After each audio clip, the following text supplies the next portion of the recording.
Вас, дорогие друзья, уважаемые гости и подписчики моего канала, а также канала Алексея Арестовича. Это совместный стрим, и это вторник, 11.11, 25. Все вживую, все как есть, все по горячим следам. Алексей Николаевич, приветствую вас. Добрый вечер. Друзья, ну на самом деле бьет ключом, да, все по голове уже второй день по Банковой. Голова, как говорится, чугунная, но там, видимо, горшочек вари, выдумывают всяческие, скажем, ходы, какие-то вещи, которые нужно будет внедрить в жизнь. Этим будет ценна обязательно наша беседа с Алексеем Николаевичем сейчас, потому что мы неоднократно говорили, что ну разве так себя ведут, разве так можно? Видимо, можно, и настал этот кризисный момент, где никаких идей просто нет. Ну так инсайдеры говорят. Все просто в расстроенных чувствах и ждут, что Зеленский фартовый пронесет. Значит, о формате нашего эфира все как всегда. QR-код, который видите на экранах, возможность задать вопросы. Этих вопросов начнем сессию вопросов и ответов. Сообщество YouTube предварительно, заблаговременно можете оставлять свои вопросы. Их уже порядком поднакопилось. Также чаты трансляции поднесем, скажем так, вверх в самом финале нашего эфира и пообщаемся вживую и на канале Александр Шелест, и Алексей Арестович тоже. И, конечно же, сегодняшний опрос нашего сегодняшнего эфира, он звучит следующим образом. Чем офис перебьет пленки Миндича? Варианты. Ударом по России или новым Курском. Это один вариант. Ну, что-то такое яркое. Резко вернуть Стамбул-2. Умеров помчался в Стамбул договариваться об обмене. Может, и реинкарнируют? Ну, мол, Трамп, ты же этого хотел. Пожалуйста. Точечно и громко будут менять Кабмин, громкие отставки, возможно, наручники, аресты, в общем, максимум пиара в отставках Кабинета министров. Или еще есть такой вариант, уже ничем. Это обратный отсчет З. З здесь режим, Банковая, Зеленский и так далее. Алексей Николаевич, все очень ждали вашего эфира и вашего взгляда на происходящее. Какой вариант выберете? Помните, мне долго вспоминали фразу, что я сказал, что Зеленскому в ноябре конец. Да. Ну вот ноября, конца нет. Ну вот вам начало конца. Ему, конечно, в ноябре вряд ли будет конец. Конец будет в мае где-нибудь плюс-минус, но подозреваю. Посмотрим. Но суть в том, что надо понять, в какое место, вот этот скандал, какое место он занимает во всей этой истории. Значит, поднимаем рамку сразу высоко. Трамп недавно оговорился о том, что обе стороны не хотят компромиссов. Одна рука, вторая рука, а я хочу закончить войну. Соответственно, обе стороны нужно принуждать компромисс. Вот у нас принудили первую сторону, это Россия, ввели дополнительные санкции. И там заговорили про томагавки, которых не дали. Вторая сторона, это, соответственно, Украина, где способы принуждения только одни. Воздействие на позицию Зеленского персонально. Поскольку он известен в мировой политике своей упрямостью вплоть аж до скандала в овальном кабинете, и все способы его уговаривать перепробованы, и хорошие, и плохие, то решили прибегнуть, видимо, решили прибегнуть к средствам, которые были давно готовы, но их не пускали в ход.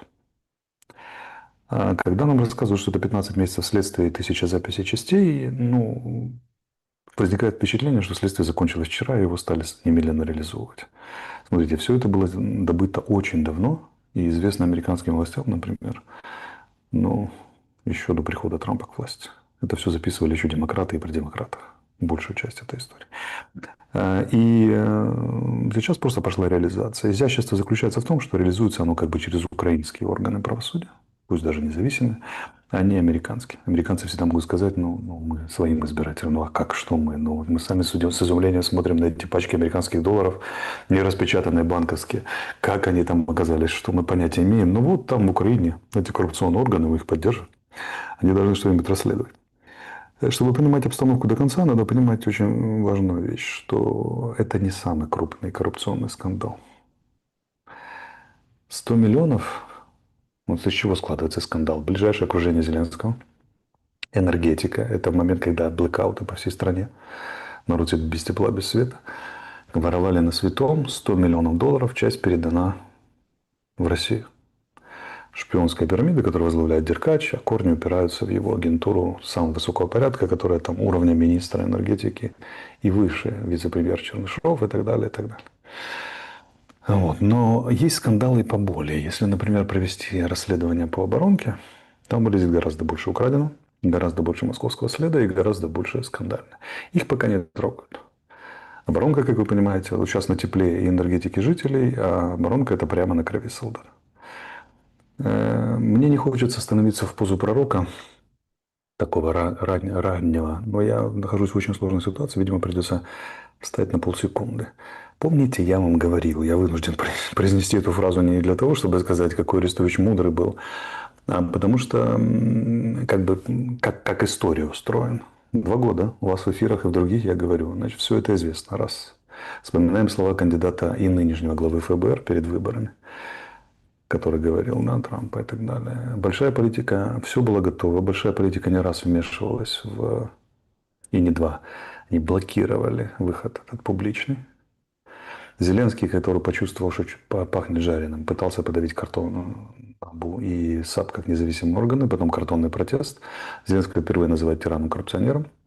И вот сегодня, спустя там какое-то время, там не сегодня, а вчера, 3 месяца, выходит это все наружу уже в виде реализации. Материалы, вот следствие, пожалуйста, подозры и так далее. Как бы это начало. Параллельно должен отметить, что есть еще один фактор. Фактор заключается в том, что вот этот вот отчет европейский был о готовности Украины к вступлению в ЕС, он разгромный на самом деле.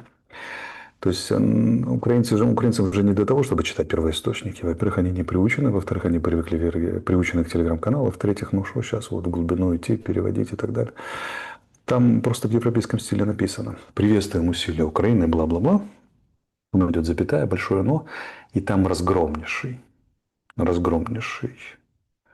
отчет, который говорит о том, что нарушение прав человека, усиление диктатуры, преследование отдельных религиозных, языковых и прочих групп, в общем, до Европы вам как до Пекина, и вы туда не вступите никогда. Очень просто переводится этот документ.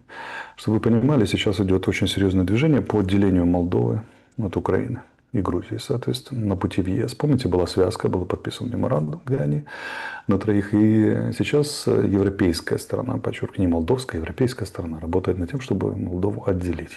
Молдова уже очень быстро зашагала в Европу. Ориентировочные сроки вступления по заявлениям европейских чиновников 28 год. Об Украине никто не говорит раньше 46-го. Вообще даже близко не намекают. Мы отстали навсегда. Естественно, Молдова чувствует себя связанной, но самое главное, Европа чувствует себя связанной, поэтому скоро мы услышим, я думаю, о том, что Молдова отвязалась от Украины. И это будет приговор. Еще один звонок. Последовала серия звонков. Эта серия звонков, ну, если очень на простой язык переводить, коррупционное дело, отвязывание Молдовы, там, разгромный отчет ЕС и так далее, о том, что Зеленский всем надоел. И здесь весь ужас обычного гражданина заключается в том, от украинского, я представляю сидит человек, у которого нету там по 7 часов света, по 9. Родственник на войне, где-то погибший, раненый. В каком ужасе он пребывает. Он думает, война ради ЕС и НАТО. Но ЕС вроде как не будет. Но пока это Арестович, бла-бла-бла, потом уже скажут европейские лица первой величины. Второе, значит, мы за что воевали? Второе, значит, вот у нас воровали на энергетике, той самой, без которой мы сидим, которую не защитили, а деньги передавали врагу в Москву непосредственно. То есть у нас российские шпионы – это вице-премьер, агентурная сеть уровня, назначенный любимым президентом. Как бы, да. А где еще? А может, еще какие-то шпионы? То есть это ощущение удара в спину в холодной квартире, без там, света, отопления, под угрозой прорыва фронта. Об этом мы еще сейчас отдельно поговорим. И вот весь этот ужас, он как бы требует осмысления, требует понимания. И почему жалко пересечного украинца? Потому что ему сейчас нужно будет расширять стремительно картину мира, ее взламывает реальность, и запускать туда истины, которые он очень не хотел пускать.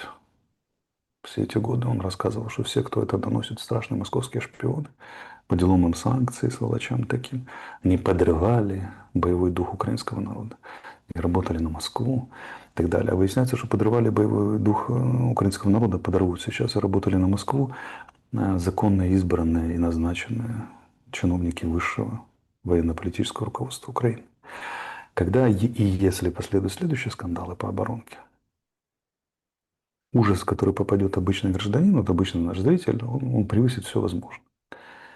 Возможности понимания. Потому что сейчас сознание, вот я с многими людьми говорю, отчаянно цепляется. Отчаянно цепляется за то, что не могут они быть все шпионами. Была одна сетка, конечно, в чувствительном вопросе, конечно, гады. А вот сам президент, он же сказал строго наказать, он же не знал о том, что и так далее, и так далее. Друзья мои, все он знал. Без его непосредственного указания это не могло быть и добро организовано. Вот и проведено. А корни непосредственным организатором, скорее всего, был любимый Андрей Борисович Ермак. И президент медленно моргал или сильно кивал. Как вы думаете, кто этот малыш на пленках НАБУ? Поэтому Украина... Вот я сейчас нахожусь в той ситуации, когда... Алексей Николаевич, вы находитесь... Я бы... Сейчас, секунду, Саш, 2 секунды. Вот я очень хотел бы ошибиться. Вот все, что я говорил 2 года, с сентября 23 года, я очень хотел бы, чтобы в каждом слове я оказался неправ. Но сейчас 2 года. Меня называли кликушей, который кликушествует. Там, да, а на самом деле все же не так, все хорошо. Вот сейчас все, что я говорил 2 года, начинает сходиться несколько линий в один узел, который сломает хребет Украины. И, по крайней мере, этой власти Украина еще поборется. Вот она началась, реализация этой истории. Поэтому, увы, сколько не отдавай за то, чтобы оказаться неправым, жизнь она себя кажет. Простите, извините. Если вот складывается впечатление, что сейчас вот достаточно одного маленького такого толчка пальчиком, и все может посыпаться и рухнуть, сейчас начинает сыпаться. Тактику, которую избирает офис, это, да, надо содействовать уголовным расследованиям, нет коррупции. Есть уже, опять-таки, верить, не верить, это сложно проверить прямо сейчас, подозрение, да, Чернышову, экс-вице-премьеру. Он якобы готов сотрудничать со следствием. Умеров, которого обвинили, что Миндич его склонял, и они закупили бронежилеты, а они не должного качества, ни денег, ни бронежилетов, когда Умеров был министром обороны. Это прозвучало в материалах дела, но, в общем, Умеров вышел, сказал, это было не так, мы встречались, качество не подошло, контракты сорваны, я готов сотрудничать. Вот это вот вереничка, да, разговоров и голосов о том, что мы готовы сотрудничать, мы готовы сотрудничать. Послушайте, кажется, что все сейчас 2 варианта. Или ко всему готовы, то есть как бы тылы прикрыты, или они сейчас будут на перегонки сдавать систему. То есть сдавать и наносить еще больший урон Ермаку и Зеленскому. Смотрите, за что мы любим Украину? За то, что в ней реализуются все сценарии одновременно. Мои американские таксисты, знакомые, уверены на 95%, что это дело Договорникова. Что народу решили скормить коррупцию в энергетику, тем более там четкий московский след, когда понятно стало, что все фиксировано и неизбежно. И в рамках договорника между офисом и НАБУ происходит сброс. Поэтому они относительно спокойны, поэтому они говорят правильные словеса, поэтому они готовы к сотрудничеству. Подобная версия набрасывает тень на саму НАБУ очень сильно. Независимые органы. Тем более, что сегодня прошла информация «Украинской правды», что сбежать фигуранту Миндичу за несколько часов до начала обыска в его доме помог один из прокуроров САП. То есть из той же системы независимых тех самых. Надо понимать, что НАБУ и САП сами пронизаны коррупционными скандалами очень сильно. Как сказал один мой зарубежный приятель, мы с удовольствием наблюдаем за конфликтом местных коррупционеров, ваших национальных, с нашими транснациональными коррупционерами. То есть это может быть в рамках большого договорника.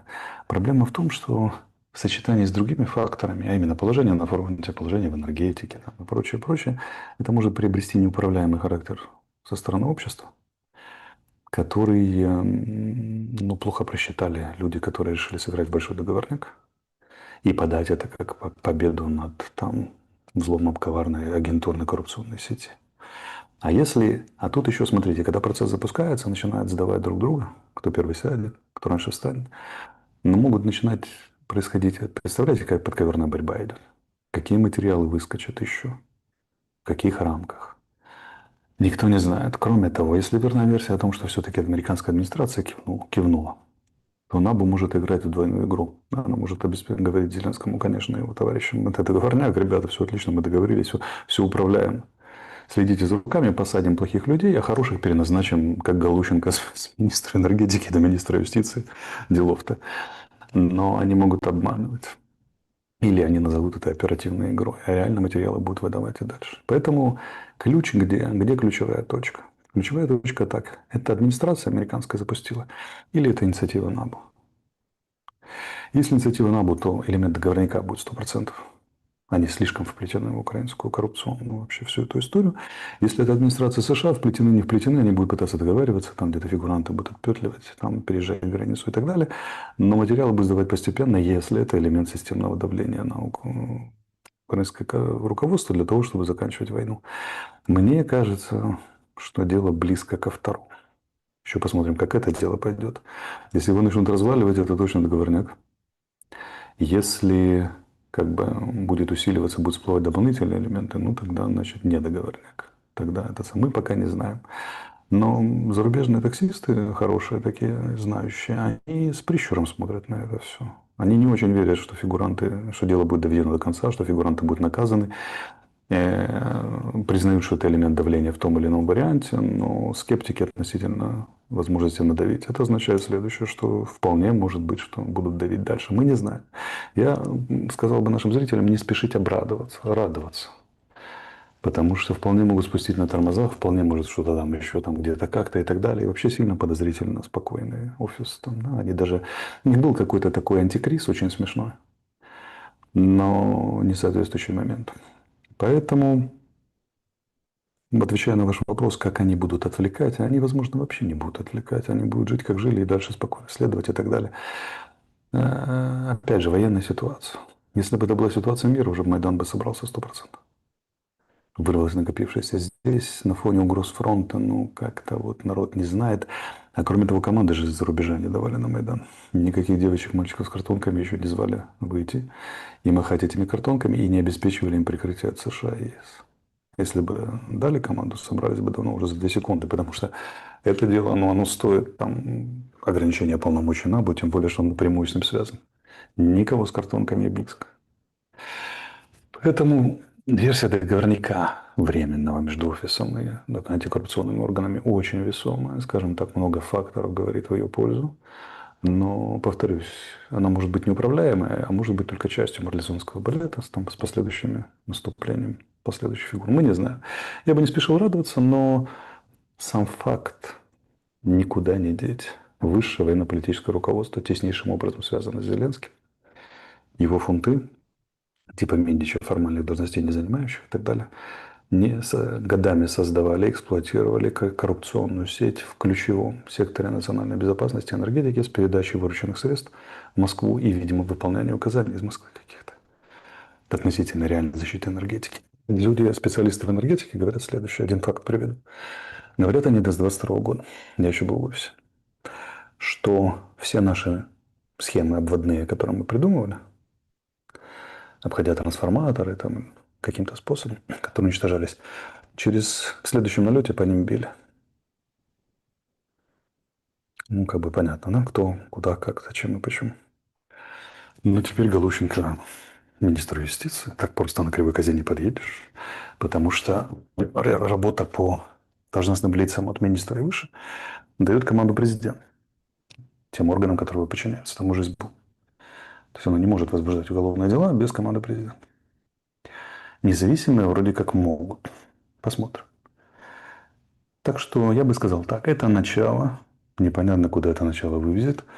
Но уже хорошее начало. Уже целый сектор национальной безопасности и обороны подчинен был в ключевую отрасль энергетика, которая зависит все. Энергетика – это база для страны, как сердцебиение для человека. Был полностью под контролем российских спецслужб. С передачей денег наворованных у населения и у партнеров в Москву. Вот, пожалуйста. Это особый цинизм, конечно, этой ситуации. Но тут два момента. Они противоположны, опять-таки, из того дуализма, который вы рисуете, да, ситуации, двойной ситуации. То есть или так, или так. Значит, первое, я вообще не понял этой новости, что специализированная антикоррупционная прокуратура отдала деньги, конфискованные Стерненко. Стерненко, понимаете, этому СБУшнику. Ну, то есть, они просто... Он СБУшник во вторую очередь. В первую очередь он посольский. То есть, они из одного кармана... Он агентура левого крыла Демократической партии США. И той ее каденции, тех ее специалистов, которые служили здесь во времена еще Ульяны Супрун. Злые языки говорят, это надо проверять, что он встречается, как это встречался долгое время с ее внучкой. Ну, А, прям в любовных отношениях. Да, далее надели пиджак, да, и очки для того, чтобы... Ну, то есть, это, конечно, удивительный факт. Это с одной стороны. С другой стороны, мы видим истерику. НАБУ воюет против украинского государства на стороне России. Это антикриз от Петрова, который надеется, что ему погладят, не призовут в армию, да и даже дадут $20 в трусы засунут. Поэтому здесь можно особо не обращать внимания. Ну, а что делать с русским следом в этой всей истории? Надо спрашивать контрразведку СБУ, каково ваше мнение на это счет. Ну и ДБР, соответственно, потому что там как последственность определит Генеральная прокуратура. И Генеральную прокуратуру это большой вопрос. С одной стороны, российская агентура, то есть СБУ, с другой стороны, ДБР это высшие чиновники. Обычно создаются совместные группы. Но до сих пор совместные группы брали агентов НАБУ, там помните, да? Вернее, там функционеров НАБУ перед этим. Один из которых сидит там в следственном изоляторе, и у нас в телеграм-каналах идет борьба, кто из них был более московский шпион, и кто работает против Украины. Насколько вы, хорошо или плохо относитесь к предложению восставшего из пепла, особо громко, Порошенко, который предлагает снести кабинет министров полностью и заменить его на кабинет министров национального единства? Смотрите, это меры, которые надо было предпринимать в 2022 году. Сегодня это мертвому припарке. Оно ничего не поменяет. Предложение Порошенко целиком направлено, носит внутриполитический характер и направлено на то, чтобы, первое, еще раз уколоть власть, которая, конечно, этого не сделает, обвинить ее в грехах. Второе, избежать следствия, потому что если бы его министры по квоте вошли в правительство, ему стало бы легче отбиваться от обвинения в госизмене, там, преследованиях, санкциях. И третье, и третье, это, еще раз громко пропиариться. Они же выходят сразу, если читать спикеров Порошенко и слушать, они выходят сразу со всей повесткой. Там вот все, за все накопленное, там это от гибели динозавров, во всем виноват Зеленский. А мы же говорили, мы же были всегда светлые, разумные, вечные, при нас бы ничего такого не было. Я напоминаю, что при Порошенко огромные сумки с наличными долларами передавались по схеме Роттердам плюс Альфой СБУ на линии соприкосновения с самым что ни на есть там террористам из ЛНР, так называемых ЛНР и ДНР. Прямое финансирование терроризма. Так что все они... Хорошее предложение снести всю военно-политическую руководство, верхушку Украины, и включая всех депутатов, всех созывов, начиная хотя бы с 2004 года. К сожалению и к счастью, и всех чиновников. Массовая иллюстрация. В военное время это невозможно осуществить. Но после войны это будет первое, что нужно сделать. К сожалению, тоже невыполнимая история. Гипотетически, очередная фантастическая встреча Трампа с кем-нибудь, раз он уже встречается с Джулани в овальном кабинете, хотя там, правда, без помпы, так прошмыгнул кортеж, но тем не менее... Скромненько, очень скромненько, но тем не менее, встреча была. С каким-нибудь лидером встречается, или просто там какую-то программу презентует, или вот у них сейчас праздник, у них республиканцы, опять фантастически победили демократов, и поэтому шатдаун подходит к концу. И, соответственно, стоит трибуна, стоит Трамп, куча журналистов, а у журналистов американских у них свобода слова. И кто-то задает вопрос о знаках на запечатанных пачках денег, которые находят в Украине. Не кажется ли вам, что одного этого слова нехорошего в адрес Зеленского достаточно к тому, чтобы подстегнуть процессы смены власти внутри страны, такой, казалось бы, зачищенной, такой, казалось бы, стерильной, что некому взять власть в руки? Нет, к сожалению, эта ситуация гораздо глубже и прочнее одного слова, одного скандала. Он куда уж круче. Вице-премьер состоял в агентурной сети Москвы с передачей денег Москвы, то есть противнику, который нас атакует, агрессору военному. Это прямая измена Родине, военное положение, высшим чиновникам, особо тяжкое, пожизненное и так далее, и так далее. Поверьте, их всех отпустят за границу, там, или половину спустят все на тормозах, можете совершенно не волноваться. Поэтому тут вопрос звучит как, что слишком она укорененная, эта ситуация, слишком много интересов в ней запутано. Большая политика, включая там американскую сторону. Не все так просто. Смотрите, лучший пример этому сам Джулани. Потому что это человек, который убивает христиан, ну, при нем, да, его силовики как бы повинны в массовых расправах над христианами. Сегодня, или там несколько дней назад Трамп говорит, если так будет продолжаться с христианами, где? Нигерии. В Нигерии, то мы будем вынуждены вмешаться, а это нехорошо. А тем временем убивают массово христиан в Судане, убивали массово в Сирии. Трамп особо не упоминает, военных мер не обещает. Почему? Потому что в Нигерии есть за что воевать. Там большая игра начинается. Америки давно уже идет в Африке против Китая и Российской Федерации. Ну, а Сирия, там, Судан, пока дотянешься. Да особо нечего делить. Поэтому большая политика аморальна. Они оперируют вопросами морали, справедливости, этики, справедливого возмездия. Если Зеленский, например, сейчас начнет делать то, что нужно США, вдруг, то он опять станет хорошим бриллиантом Яхонтовым, появится пара хороших статей, пара хороших интервью. Народ объясняет, что ну, да, отдельную змею мы пригрели там, например, Чернышова и там Минича, ну а сами-то президент кристально чистый. Вот смотрите, даже помогает следствию. К сожалению. Юриспруденция независима от большой политики. Международная юриспруденция тотально зависима от большой политики. Одним вопросом Трампа не поставить в положение, когда он будет вынужден каяться и уничтожать Зеленского. Так не бывает. Здесь скорее, если чему-то и суждено случиться, то это стихийному подъему там, народного возмущения внутри страны. Вот. Но думаю, что в условиях того, что происходит на фронте, зимы, там, энергетики, это военного положения, и это, к сожалению, невыполнимо. Поэтому они будут тянуть. Где-то, если как-то по каким-то факторам война прекратится там, весной 26-го, там, замедлится и так далее, то народное возмущение, безусловно, выплеснется очень сильно. Там будет не Майдан, а там будет 44 Майдана одновременно. Но пока это все будет очень много возмущения в соцсетях, и все то же самое власть Зеленского и его клики, даже если вскроются еще 2, 3, 4 скандала. Не найдется сегодня политического вождя, который поднимет народ в воюющей стране и ломающемся фронте, просто скидывать власть. Поэтому мы будем с вами наблюдателями очень интересной картины в истории. Московская агентура, коррупционеры, на которых негде ставить клейма, бездарные, некомпетентные руководители, которые убили десятки тысяч, сотни тысяч украинцев своими решениями убивают, благополучно будут выходить к нам каждый вечер через телевизора, говорить что-то обнадеживающее, призывать бороться, обвинять там несознательных, вводить новые санкции персональные, преследовать и так далее, менять кого-то там табуретки в Кабмине, задницы на них сидящие. И это будет длиться, пока не остановится война, скорее всего.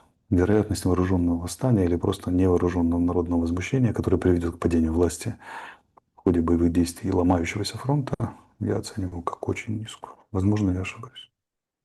Но да, полгодика, год придется нам в глаза смотреть людям, а они нам будут нам посмотреть в глаза, как бы улыбаясь. Мы будем про них прекрасно знать, что они коррупционеры на крови, которые не смогли прекратить воровать, даже когда, как они говорят, они борются не на жизнь, а на смерть за существование Украины. А вот врать в лицо, писать в лицо, заставлять умирать там, людей в окопах и в домах с украденной энергетикой, с украденным оружием и так далее. А украинцам придется делать вид, что вот, ну, не все так однозначно. Конечно, коррупционеры, но с другой стороны, верховный главнокомандующий. Что-то там верховная команда нас защищает. А что ж, как после войны будем квитаться? Коней на переправе не меняют. И так далее, и так далее. Это будет очень смешно. Потому что признавать все это будет невозможно, а не признавать это будет невозможно, а признавать и ничего не делать тоже невозможно. То есть общественная шизофрения, она станет такая многосферная такой, вот, когда уже вот уже все понимают, что король не просто голый, а король откровенный преступник по всем статьям Уголовного кодекса особо тяжким, а сделать ничего нельзя. И тогда люди будут все уговаривать, что и не надо ничего делать, что сейчас не время, подождите, потом. Ну, Алексей Николаевич, а как нам деньги будут давать следующие? да будут Теперь. давать. Будут давать, Саша. В том-то и подлость вся, и ужас, что будут давать. Ну, Будут европейцы, давать такие например. же. Да, и европейцы будут давать, европейцы особенно будут давать, и американцы будут давать. Американцы могут давать меньше, американцы действительно на фоне перевыборов. Не потому, что они страшно возмущены тем, что нас крадут, а на фоне перевыборов в американский парламент в 2026 году могут победить сторонники уменьшения помощи. Совсем не прекратят, но могут уменьшить. У европейцев будут давать. Как бы, да, и так далее. Политика переиграет это все. Все эти абсолютно отсутствие совести и этики, абсолютно отсутствие профессионализма, абсолютно отсутствие как бы права, конституции, юриспруденции. Человеческие жизни – это все расходный материал для политики. Пока целесообразно будут делать. Другая характерная, вернее, другая хорошая новость заключается в том, что как только перестанет быть целесообразно, включат наоборот все, чтобы это дело и тоже без всякой жалости, этики, совести, нарушая договоренности. Все как обычно.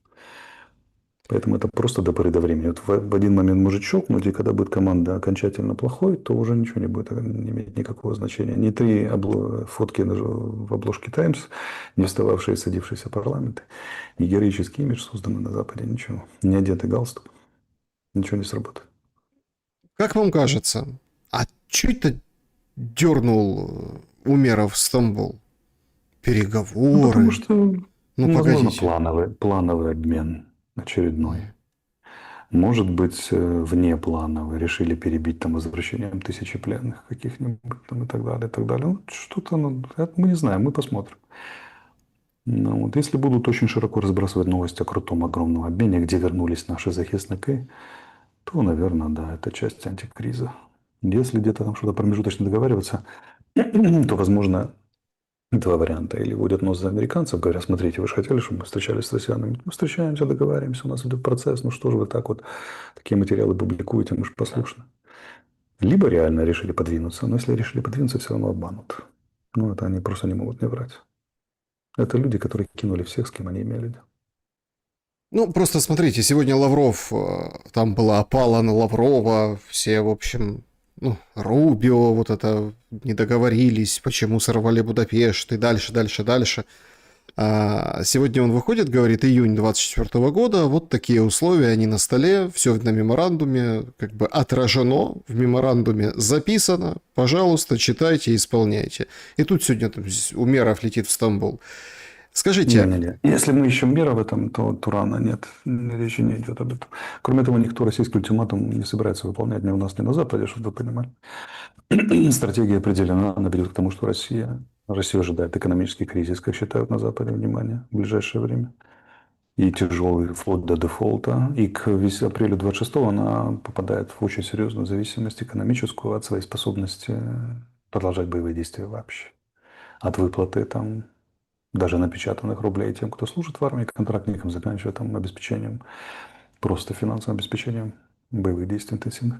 Ну и пусть, как Трамп сказал, пусть повоюет. Он сказал это не случайно. Он опирается на доклады американских аналитиков, которые говорят, что Россия на пороге серьезного экономического кризиса. Так ли это или не так, мы посмотрим. Право, неправо, не посмотрим, но стратегия такова. Может никак не биться с реальностью, как многие могут посчитать.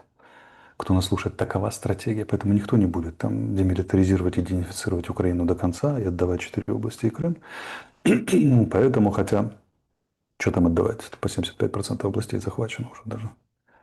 Там Луганская 99 захвачена. Поэтому как бы нас ждет в ближайшие полгода все тоже. Причем, если американская помощь в декабре начнет снижаться, что не исключено, то в январе, то времена будут вообще очень тяжелые для украинцев, для украинских вооруженных сил. Но и тогда никто не собирается сдаваться, ничего дарить России. Что касается Лаврова, который в опале, но это лишний раз показывает, чего стоит вся эта интернет-аналитика, там, фейсбучная.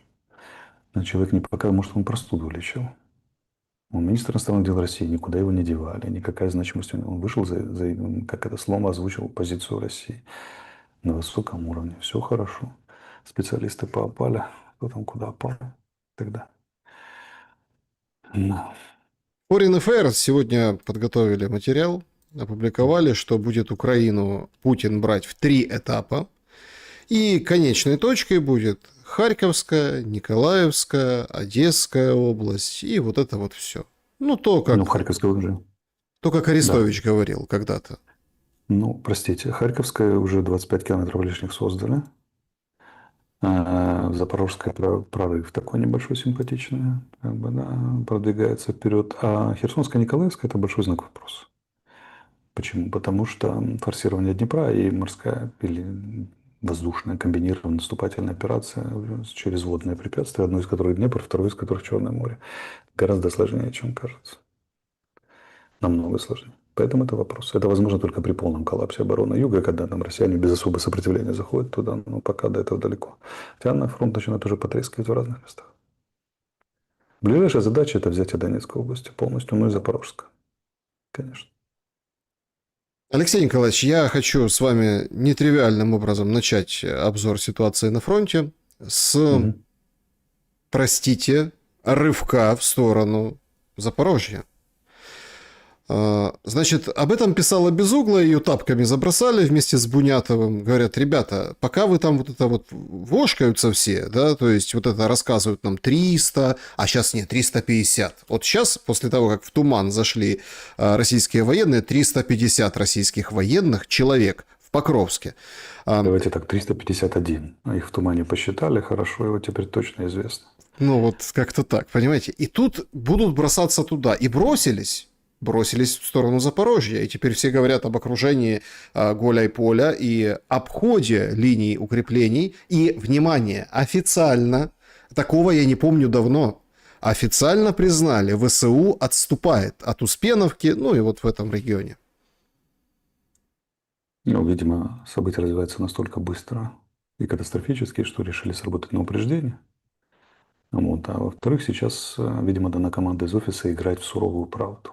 Мгм. Почему выгодна стала суровая правда? Потому что на фоне суровой правды и ломающегося фронта можно всегда сказать: ай-яй-яй, как же вы выходите на Майдан, пусть даже с картонками. У нас там он фронт, Родина-мать в опасности, а вы-то что? Поэтому не удивлюсь, если сейчас сообщения с фронта будут просто сочиться суровой правдой. А все, кто будет говорить, давайте сносить эту власть, там, ну или как же так, ай-яй-яй, власть, что ж ты делаешь, будут сразу объявлять пособниками Москвы. Потому что, ну, хрен с ним, что у нас вице-премьер, московский шпион. Вы посмотрите, что на фронте творится. Это что же вы предлагаете-то? На детектор лжи всех, пока там он гуляй-поле в окружении. Совсем с ума сошли, что ли? В то время как военные многие пишут, что начали уже делить подвалы в городе Днепр, бывший Днепропетровск, на предмет там размещения тыловых подразделений. Как бы военные между собой уже заранее. Такие разумные люди понимают, чем это заканчивается обычно. Они это делают.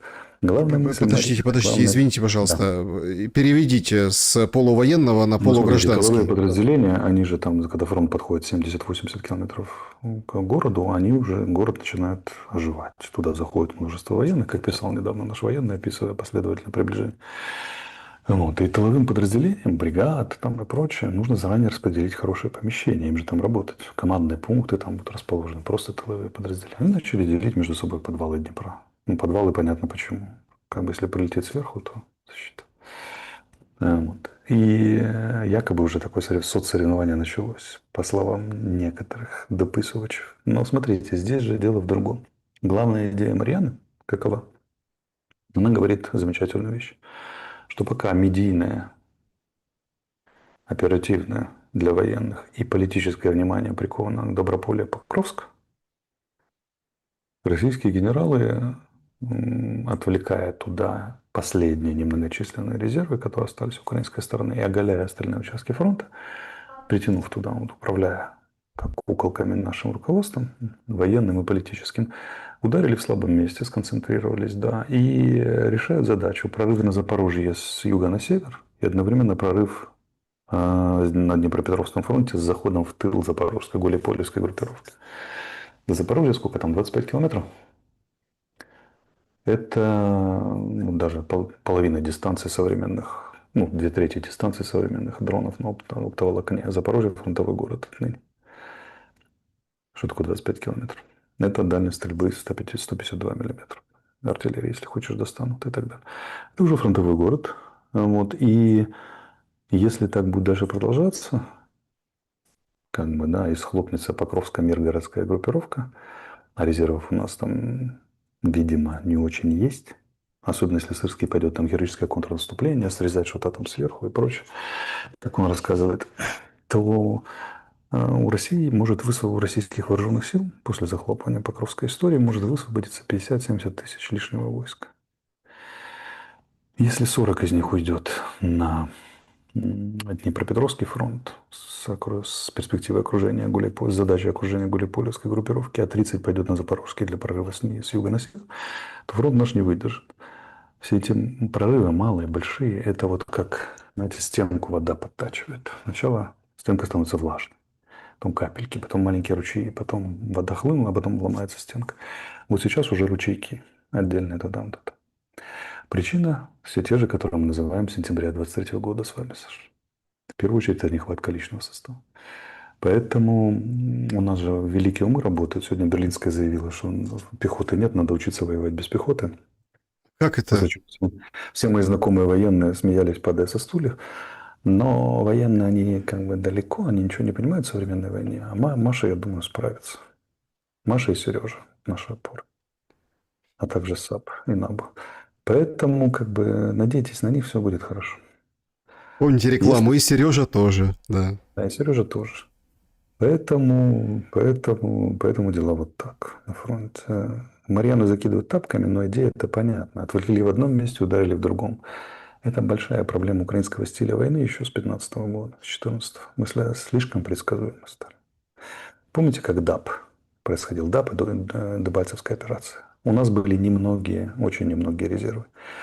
Россияне начали работу по ДАПу в 2015 году. И Порошенко приказал Муженко не допустить отбить символ, киборги и так далее. Для чего морили наших солдат, которые героические офицеров там реально сражались без дураков в простреленной картонной коробке этого аэродрома при минус 25, погибли при подрывах. Там сожгли немногочисленные резервы, сформированные в первую очередь в десантно-штурмовых войсках, там 25-я бригада там, и так далее. А потом, когда они ударили на Дебальцево, резервов уже не оказалось.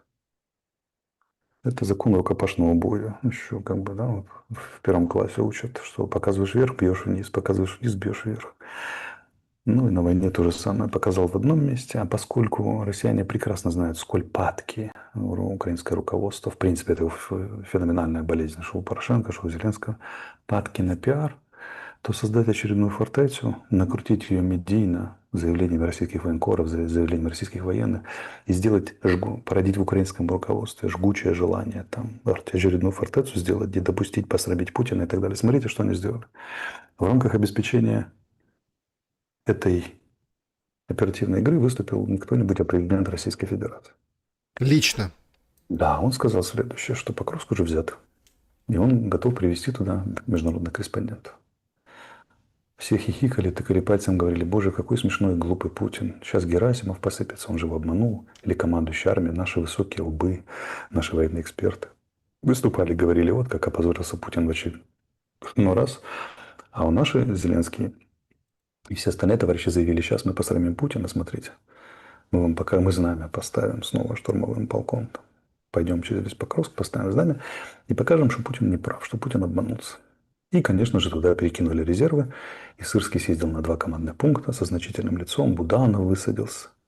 Уже мы сейчас покажем, что Покровск не наш. Буданову, боже, создали. Какую биографию нашему Рыжему создали.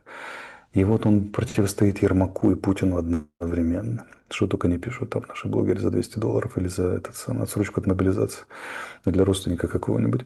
И как бы вот он посрамил Путина, лично высадившись. Путин пообещал, а теперь он потерял лицо. А им, дурачкам, невдомек, что их просто развели как щенков и сынков. Заставили туда, накачали сверхважностью Покровска, заставили перебросить туда немногочисленные резервы, а потом просто сковали их там, заводят их в окружение и одновременно прорыв на Харьковщине 25 километров шириной, на секундочку. 2 прорыва на Запорожье на запорожском направлении, хотя одно из них на Днепропетровском. И там, ой-ой-ой, чего не очень хорошо с самим Покровском, который вроде как суперфортеця. И украинское руководство попалось в элементарный разводняк, который оно попадается с 2014 года. Уже пора бы выучить своих противников, себя выучить, в конце концов. И стремительно теряет. А поскольку резервов нет, затыкать нечем, то, ну как, мы посмеялись над Путиным, молодцы, что дальше? У меня простой вопрос. Алексей Николаевич, как это нет резервов? Гребут как не в себя. Люди же разбегаются, Саша. Пятером, шестером в бус засовывают, в хаты вламываются. В общем, ужас, что происходит. А Саша, резервов все нет. они же тут же разбегаются. Ну, смотрите, у нас официально в СЗЧ 300 тысяч человек. 340, по-моему, насколько я там читал в этих открытых источниках, вот этих народных депутатов. Многие говорят, что это дублированные дела, потому что многие люди по 5 раз в СЗЧ уже. Но, с другой стороны, надо правильно сказать, что не на всех еще возбуждаются уголовные дела. То есть это некоторым образом компенсирует. И так мы будем оперировать цифрой, допустим, 300, 340. Смотрите, все силы обороны, включая доблестную полицию, которая не на фронте, а в основной массе ее в городах, 300, 1 200 000. Вооруженные силы 800 тысяч человек. Ну, плюс Нацгвардия там сотня, пограничников там 70. Ну, допустим, в 1 000 000 оценим, давайте, да? Каждый третий в СЗЧ. Добавьте убитых, раненых, обучающихся, которые только учатся, как бы добавьте небоевые части. Потому что даже в американской армии, где один из самых высоких показателей боевых частей, боевых специальностей на 100 человек, 28 в бою непосредственно. А combat action, а остальные это обеспечение. Они не стреляют из автоматов. Ну, давайте посчитаем. Значит, у нас 300, допустим, СЗЧ, один из трех, двое – это не боевые специальности, и те, кто на обучении, остается там, ну, значит, где-то их 200. Где-то тоже 300 там не боевых всяких. От ПВО до там связистов, то это снабжение государственной службы транспорта. Итого на фронте 250 тысяч человек, из которых каждый месяц мы теряем 10 тысяч минимум убитыми, ранеными, пропавшими без вести. И вы поймете, что сейчас фронт в 1000 с лишним километров от силы держит 150 тысяч войск. Ну, может быть, в лучшем случае, может быть, меньше. А как это выглядит на земле? Километр фронта, это условно может оборонять 5-6 человек, может 3-4. А российская армия, группировка внутри Украины 700 тысяч человек. Даже если у них там та же самая пропорция, значит 200 тысяч из них в активных боевых действиях. Ну вот вам и возможность создавать локальное преимущество. Учитывая, что у них призыв идет более качественно, чем у нас. То есть они на отдельных участках могут сосредоточить, ну, и создать реальное локальное численное превосходство. А учитывая, насколько в бестолковом положении, благодаря нашему политическому руководству с 23 года находятся со средины силы обороны Украины, когда им дали жесткий приказ держать линию, и мы потеряли всякую внезапность, всякую способность к импровизации, возможность маневрировать, там, да, как-то пытаться угадывать, устраивать ловушки там россиянам на стратегическом, оперативном, тактическом уровне, потому что россияне всегда с этого момента всегда знают, что мы будем делать. Мы будем держать любой ценой каждый наблюдательный пункт, окоп на 2 человек, и отбивать его любой ценой. Поэтому все игры закончились, там славные херсонские, харьковские операции контрнаступательные. Потому что им сказали, в офисе сказали стоять и держать, иначе нам, международным партнерам, не объяснить, за что нам деньги давать. И вот это стать и держать мы превратили свои силы обороны в котлету, которая лежит на блюде, которую крутят российские генералы и думают, как удобнее надрезать. У россиян свои проблемы, они очень медленно наращивали группировку, потому что Путин не хочет второй мобилизации. Рекрутинг, ну, им понадобилось 2 года, они нарастили более-менее и продолжают наращивать. А кроме того, есть еще один момент. Момент заключается в том, что очень хорошо просчитали, что надо придать излишней значимости российской пропаганды какому-то населенному пункту и туда перекинуть последние резервы. Вот сейчас вам Покровск. Доброполе и Покровск. Ну, как я же говорю, как Сынков. Всегда знают, как офис будет реагировать. Офис надует щеки и всегда скажет Сырскому, давай отбивать, там же фортеция Покровск. Тем временем проколят на Запорожском фронте, Купинском, там, Константиновском направлении, Лиманском и так далее. Вот и все. Вот эта идея. Вот главная идея происходящего. Вы их обманули. Это стратегическая дезинформация была. Про журналистов в Покровске. От Путина. Но наши же вообще не умеют соображать. Как бы, да, они это умные там не нужны, там нужны верные. Поэтому они многие умные сидят, помалкивают. Поэтому вот то, что произошло. Тем временем прокалывают запорожское направление. Получается Вот. странная история. Непонятно, Мгм. за что воевать тогда этим солдатам. Сегодня попалось мне видео, не знаю, вы видели, не видели, попадалось вам, как один из бойцов, по-моему, комбат какой-то, да, в общем, по рации снял на видео, как общаются из окружения украинские воины. И они Я не видел, передают, нет. передают, в общем, что любят, обнимают своих родных, просят вот передать. Это все записывается на Мгм. видео. Я так понимаю, что родственникам Мгм. отправляется. То есть окружение все настолько доотрицались, что уже, ну, видите как, все перебросилось на окружение Зеленского. А Смотрите, в чем есть фишка? окружение под Покровском в Мирнограде, и что с ним Оператив- делать? Оперативное окружение. Оперативное окружение означает, что физическое кольцо не замкнуто, но пути снабжения находятся под огневым контролем противника. Ну, технически это означает вот. Понятно, что там туман, затрудненная логистика, у самих дроны найдутся, то есть какие-то там отдельные там просачиваются. Опять же, очень много снабжения идет через дроны, ну, там, по крайней мере, на передовой линии. То есть там сказать, что вот прямо прервана логистика нельзя. Она предельно напряжена, она прерывисто, но еще осуществляется. Здесь другое. Смотрите, чтобы осуществить операцию по деблокаду Покровска, по какому-то там контрнаступлению, как Сырский обещал, если это только не стратегическая дезинформация с нашей стороны, то нужно играть в молот и наковальню. То есть какой-то молот там резервов должен куда-то ударить, наковальня, и в этот момент служит окруженная группировка. Если ее вывести, никакого контрнаступления не получится. Поэтому, если замысел командования стабилизировать ситуацию по-кросски, как они говорят, скорее всего, окруженцы там и будут сидеть. Вот, потому что только с опорой на их сопротивление, сковывающее противника наступающего, возможно, там контрудар, срезать какие-то фланги, туда-сюда, что-то там придумать. В общем, я лично очень сильно сомневаюсь в этой обстановке, но с них станется. Они могут реально на это пойти. Вот. Поэтому как бы их не будут выводить пока в голове офиса Сырского. И если, внимание, мы не знаем точно, а, существует замысел на какие-то стабилизирующие действия вокруг Покровска, деблокаду, срезание. Да. В этом вся фишка. А записать, ну, это может быть антикриз со стороны конкретного комбата, или ему просто попросило там сухопутное, пиар-отдел сухопутных войск, просил, что вот мы сидим в окружении, но держимся, молодцы. Смотрите, военные на самом деле не очень боятся окружения, даже оперативно. Они боятся решений командования неадекватных обстановки. Даже из окружения вполне можно выйти, пробить, там, ну, обосновать, найти и так далее, и так далее. Это как бы не очень приятная штука, но для профессиональной армии, управляемой, вполне решаем. Блокирующий удар, деблокирующий удар там, и прочее, прочее. Все эти вещи, которые всех учили в военных училищах и академиях. Но когда руководство неадекватно, А а если руководство, вы имеете в виду Зеленского?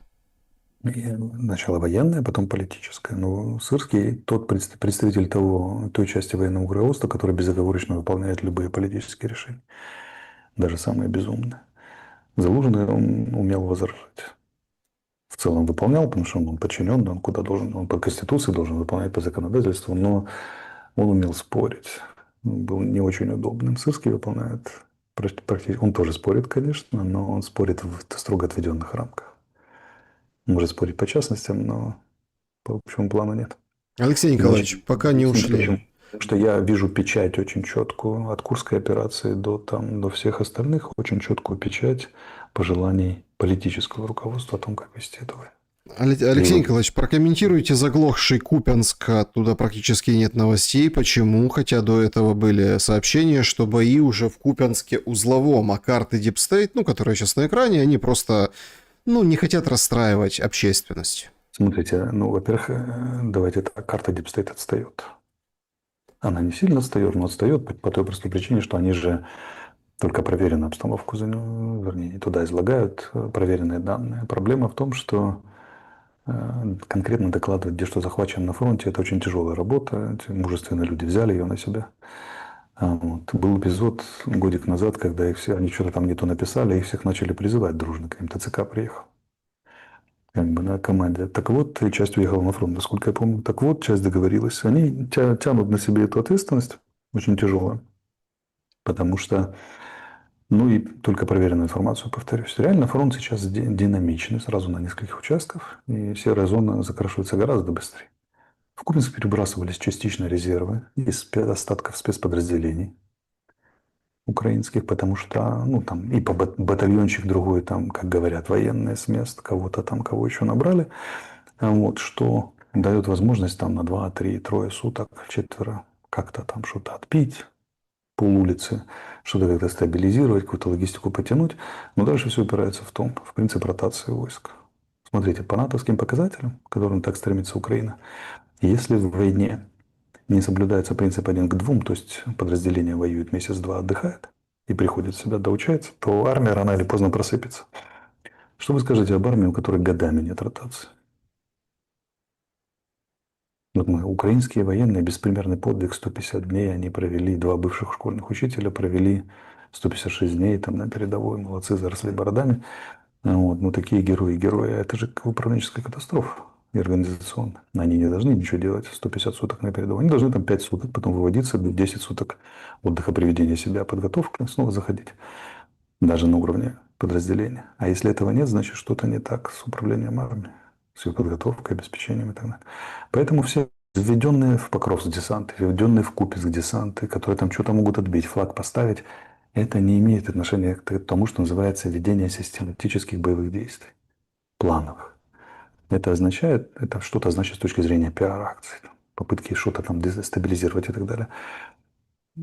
Возможно, это попадает на момент, когда россияне что-то перебросили, у них какая-то оперативная пауза. Мы тут еще тогда возникает впечатление, что Купинск стабилизировали. Вот шо, а Купинск стабилизировали. Но это всего лишь до тех пор, пока подъедут соответствующие российские резервы, а наши истончатся.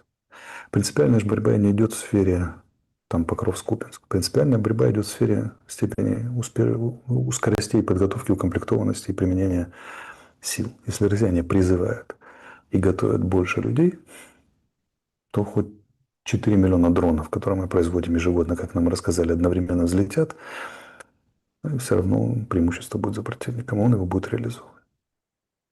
Добавьте неверную военную стратегию, добавьте неверную политическую стратегию, добавьте отсталость и неприятие ключевых решений в области мобилизации, внутренней политики и прочее, которые в России были приняты, а у нас и нет. И вот вам картина. То есть это вот черные камешки, которые на эти котели складываешь, они перевесят, сколько флагов не ставь, сколько Купинск не стабилизируй, они просто перевесят системно. Да, и воюет армия одинакового поколения. Все это очень долго, мы с вами говорили это в первой передаче, но рано или поздно, пусть за 2 года, но перевешивают же. Смотрите, у вас нет ощущения, вот персонально у вас и у зрителей, что-то подмывается стеночка, там протекло, здесь протекло, в Запорожье 2 направления, тут. Вот эти ручейки скоро сольются, более крупные ручейки, которые станут оперативно-тактическими прорывами, не тактическими. Потом, возможно, будет оперативный, когда кусок рухнет фронта несколько десятков километров и на несколько десятков километров в глубину. Никакие дроны ничего не заткнут, потому что решают все пехотинцы. Преимущество по пехоте, по личному составу у России. Преимущество по дронам уже у России. Мы некоторое время держались, по крайней мере, на ключевых участках. Уже ничего не сделать. Все, что можно сделать, это менять радикально внутреннюю политику, политику мобилизации призыва и сокращать радикально фронт. А это означает потери тех самых территорий, которые, как сказал Зеленский, мы ничего России не подарим. Придется дарить. Или, если они так будут продолжать, в топке будут сгорать те немногочисленные, кого наловили и довезли до фронта, и фронт будет сокращаться так называемым естественным образом, если его не сократить добровольно. То есть, либо ты добровольно отводишь на новые позиции, либо не добровольно. Но, учитывая битву в Доброполе и в Запорожье, в замысле российского командования вернулось то, чего не было где-то с годик, весь 24 год. Широкие попытки охватов и обходов. И там, когда обожглись, тогда на изобилии дронов, они поскромнели. Обход, там, фланги, десяток километров, 15. Сейчас они так на несколько десятков смело замахиваются. И самое главное, у них уже получается. Опять же, из-за нехватки живой силы в Украине. У них получается. И будут получаться еще. У меня вопрос, и потом подведем итоги голосования, перейдем к вопросам зрителей. Я в лоб спрошу. Россия остановится, временно или каким-либо образом, да, если условием этой остановки будет замена Зеленского? выборы или другого какого-то характера. Замены Зеленского ничего не получится. Они новому кандидату, естественно возникшему там, на волне Майдана или там системно возникшему на войне новых выборов, выставят те же самые июньские требования. Демилитаризация, денацификация, 4 области и Крым. Изменить это способно только резкое ухудшение ситуации в самой России. Экономическое, политическое. Говорят, предпосылки для экономического есть. Для политического пока не видят. Чтобы там не кликушествовали, как бы Россию не делили, и Путина и Лаврова не отстраняли. Но если у России будет создана ситуация, когда им тупо нечем платить за войну, а без поднятия там трат с 5-7% до 25%, а это серьезнейший социально-политический кризис, то от июньского ультиматума они не отступят. Поэтому стратегия Украины и Запада понятна. Мы изматываем Россию. Почему пошли цифры 25 тысяч убитых за месяц? Там, да? Изматываем Россию, не даем, не пускаем и так далее. Она умирает, деньги по НПЗ бьем, санкции ввели, вот она обязательно просыпется. Я говорю, что такова расчет Запада. Апрель 26-го Россия меняет переговорную позицию по расчетам по экономическим причинам. А вопрос, сколько останется, сколько мы еще потеряем до апреля 26 года, остается как бы за кадром. Никто не в состоянии это предположить, но думаю, что по российским замыслам точно можно сказать, что речь идет о Запорожье, Краматорске, Славянске. То есть окончательному захвату Донецкой, частично Харьковской, всей Запорожской. Вот примерно такой расчет у России. Значит, так, глянул, открыт у меня чат вашего канала своего, вот что рабыты спрашивают, что делать, вот это вот люди. Ну, это понятно. Сейчас перейдем к вашему... Проблема, давайте скажем прямо в лоб, как вы любите, Саша, сделать ничего нельзя. Можно заниматься удержанием ситуации частной на своем месте. Например, если вы спасатель, вы спасаете людей на обломках зданий. Если вы ПВОшник, вы честно стреляете. Если вы пехотинец, вы держите сектор. Если вы там кто? Энергетик, вы там крутите провода. Если вы врач, то вы работаете в роддоме. Если вы учитель, учите детей. Давайте скажем прямо, простой гражданин ничего не может сделать в этой ситуации. Система настолько несовершенна, что она практически не имеет обратной связи. И там могут быть все московские шпионы и все коррупционеры, своровавшие все деньги, и вы ничего не можете сделать. Давайте скажем прямо. Можно сделать либо Майдан, либо что? Либо на выборах перевыбрать. Вот два варианта. На Майдан никто не пойдет в условиях военного. Ну, такой настоящий, со сносом офиса. Ни армия не пойдет, нет. Могут пойти, но вероятность очень мала. А там особые условия должны случиться, там за молния с неба ударить и так далее. А до выборов еще очень далеко. Поэтому будет все то же самое. Вам будут подбрасывать скандал за скандалом. Вы будете кровь из десен выдавливать зубами, видя, кто вами правит. Хотя некоторые, не будем показывать пальцем, готовили вас 2 года, чтобы психологический шок не был такой тяжелый, когда до этого дойдет. И ничего не сможете сделать, кроме удержания ситуации на месте. Вот все очень просто. Чем офис перебьет пленки Минтича? У нас такое голосование в чате трансляции канала Александр Шелест. 6% резко вернут Стамбул. Ну, 2, имеется в виду переговоры в Стамбуле. 16% ударили по России, в общем, Курск 2, какой-нибудь там экстраординарный военный ход или какой-то мощный удар. Крымский мост опять взорвут. Ну, не знаю, ну что-то такое яркое. 17% точечно и громко начнут увольнять, сажать вот этих членов Кабмина. То есть, как это, ближайших кумовей будет сажать, вот это все. Сегодня Стас Боклан, который играл премьер-министра в «Слуге народа», ну, актер имеется в виду, он опубликовал фотографию с Зеленским, ну, Голобородько, да, из сериала, где Зеленский в тюрьме. Вот. Вроде говорят фейк, нет? Ну, вроде... Не публиковал якобы. Ну, смотрите, какая разница. Все просто помнят эти картинки. Мы вообще идем как по «Слуге народа», если честно, и на карту даже иногда глянешь и немножко понимаешь, что может этим закончиться. Ну и 61% считают, что уже ничем не перебить. Это пошел обратный отсчет Зеленского. Вы как человек, который давно в украинской политике или с украинской политикой еще дольше, многие проводили параллели с пленками Мельниченко. Значит, у нас 2 параллели. Параллель первая – это Свинарчук, Минтич, Свинарчук Зеленского. И он говорит, в 2019 году, если у меня будет свой Свинарчук, я уйду, помните? А вторая параллель – это ровно 25 лет назад. Такой же промозглый ноябрь Гангадзе. и «Тень над Кучмой». О чем нам говорят эти параллели в контексте украинского народа и политики? Это, безусловно, отчет обратно Зеленского. Только я к чему хочу призвать народ. Этот отчет может дойти там спокойно до лета 26-го, а может быть и до лета 27-го. Никто не знает. Но я говорю, ситуация будет тем более абсурдная и ужасающая для украинца, что ему придется наблюдать невыносимое. Игру сил, которая будет его разрывать, его сознание. С одной стороны, он будет понимать, что откровенные воры и кровавые преступники правят, погубившие страну управленческим бессилием и так далее. Если бы они были классные управленцы и воровали, еще бы куда ни шло. Они же бездари. И при этом еще что? Воры. А с другой стороны, ничего нельзя будет сделать. Это трагедия для людей будет. Страшно. Им очень тяжело будет это психологически переживать. Намного тяжелее, чем когда они 2 года закрывали глаза и говорили, нет, нами правят нормальные, адекватные политики. Он как стараются. Просто враг силен. Что делать, да. Но мы еще поборемся. То есть кризис-то будет в головах, кризис на улицах, там, в отсутствии света и на фронте он уже давно общее место. Но одно дело понимать, что мы вот боремся с таким врагом, с которым еле-еле можно справиться, героически стоим, мы молодцы, а другое дело, что и руководство молодцы.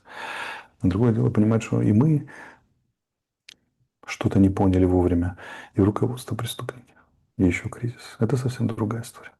Давайте, Саша, с вашего разрешения, прежде чем мы перейдем к вопросам, помянем добрым словом Геннадия Балашова. Он скончался, так, по крайней мере, заявляют СМИ, в 1964 году жизни. Он меня очень много критиковал. Меня тоже. Да, и вас тоже. Все-таки как человек, с которым я там был в эфирах когда-то, да, и так далее, я хочу отдать ему дань памяти, выразить сочувствие его семье, близким его, многочисленным поклонникам. Я поддерживаю это. Смотрите, несмотря на то, что это был гость моих эфиров, но после санкций он резко начал меня критиковать, но потом прилетела ему санкция, да, вот сразу же. И зная его положение с уголовными делами, там ему шили конкретно, ну, по бизнесу, по недвижимости, у него в центре города недвижимость, то есть он миллионер, он богатый человек, он лидер был партии 5-10. И, знаете, он очень переживал по поводу санкций, что ему впаяли. Ну и вроде как, опять по информации, это все не подтвержденное, будем ждать, конечно, подтвержденная информация. Сердечный приступ, сердце, ну, инфаркт, в общем, это понятно на нервной почве, понятно тоже он постоянно был у себя на канале, выступал, постоянно это очень переживал, все, что происходит, действительно. А он очень глубоко переживал происходящее, и как бы там в небесных хрониках Акаши Зеленскому еще одну маленькую гиречку положили за Балашу. Это точно. Ну, а с другой стороны, знаете, что мне подумалось? Так, самое тяжелое. Я думал, что вот эти санкции периода апреля, да, ну и чуть позже, которые вводит Зеленский, это уже тогда обстановка была, мир, да, скоро, что это последние санкции. А у нас уже есть факт, когда человек не дожил до снятия санкций, понимаете? Вот это Нет, вот. он еще наклепается, их подождите. Ну, один факт, что Кирилла Дмитриева... Ближе, да, агония дело непростое, там будет много глупостей сделано. Да, друзья, давайте перейдем к вашим вопросам, значит, которые вы оставляли. Значит, вот такие у нас вопросы. Довелось ли вам общаться с навальнятами, Певчих, Соболь, Волков, а также обращаются ли к вам за комментариями Роспропаганда, Соловьев, Скобеева, Осташко и другие? Предлагают те или иные деньги? Нет, россияне ничего не предлагают, пропагандисты, навальнята. Я их плохо различаю. Периодически приходят какие-то там запросы от российских оппозиционных блогеров или каналов, но я всегда говорю нет, поэтому. Понятно. Значит, здравствуйте, Александр, Алексей. Такой вопрос. Если попытаться посмотреть на ситуацию отстраненно, общим планом, выходит, что 2 славянские страны с очень хромающей демографией почти 4 года тысячами утрамбовывают своих половозрелых мужчин с результатом перехода из рук в руки одного районного центра в год. При этом пропаганда с обеих сторон сравнивает эту войну со Второй мировой, выдавая ее за экзистенциальную, определяющую цивилизационный путь. Но на ваш взгляд, когда все уляжется, какими будут оценки этих событий через 20-30 лет? Зависит от того, что будет через 20-30 лет. Так и напишут историю. Оценки всегда зависят не от того, что было, а от того, что сейчас есть и что диктует политический момент. В этом смысле официально не академическая история, она официально идеологическая, очень сильно отличается от периода к периоду. Заметьте, Путин начал срезать своих особо острых зетников сейчас очень активно. Да, и Монтян пострадал, и свои страдают, там все эти иноагентами объявляют самых, что ни на есть, преданных военных корреспондентов там российских и прочее, подчимливают. Ну, видимо, наши слова, сказанные в эфирах у вас, вот именно и доходят до Кремля, там, где я сказал, что Путин, если хочет сохранить управляемость России, ему нужно держаться срединного пути. Ну, вот он, да, и зетники представляют уже особо отчаянную угрозу для него. Смотрите, и сразу пошли аресты зетников. То есть разумные люди в этом мире все-таки встречаются. Это все вопросы из моего клуба, закрытого клуба зрителей Шелеста. Значит, вопрос, где предел славянского терпения и возможен ли объединенный поход на Запад? Понимаете, вам надо понять, Запад же не устраивал войну как таковую. Это, разрешите вам процитировать Владимира Ильича Ленина. Есть исторический анекдот, где его спрашивают, или предание, его спросили, а почему мы не делаем революционную ситуацию, Владимир Ильич? Кто-то из молодых там большевиков, он говорит, надо быть полным идиотом, чтобы тратить силы и ресурсы на устраивание революционной ситуации. Это невозможно, это не в человеческой власти. Но надо быть еще большим идиотом, чтобы, если сложилась революционная ситуация, ей не воспользоваться. Поссорилась Украина и Россия и начали воевать вполне самостоятельно. А уж все, кому не лень, от Китая до Запада, конечно, радостно воспользовались ситуацией и продолжают пользоваться. Так, значит, Оксана Бондаренко. Действия Трампа, возможно, связаны с тем, что, как и после парада в Пекине, Россия и Китай подписали более 20 договоров о сотрудничестве, так и на днях Мишустин привез очередные 22 подписанных договора с Пекином. И, походу, в США начинают понимать, к чему это может привести.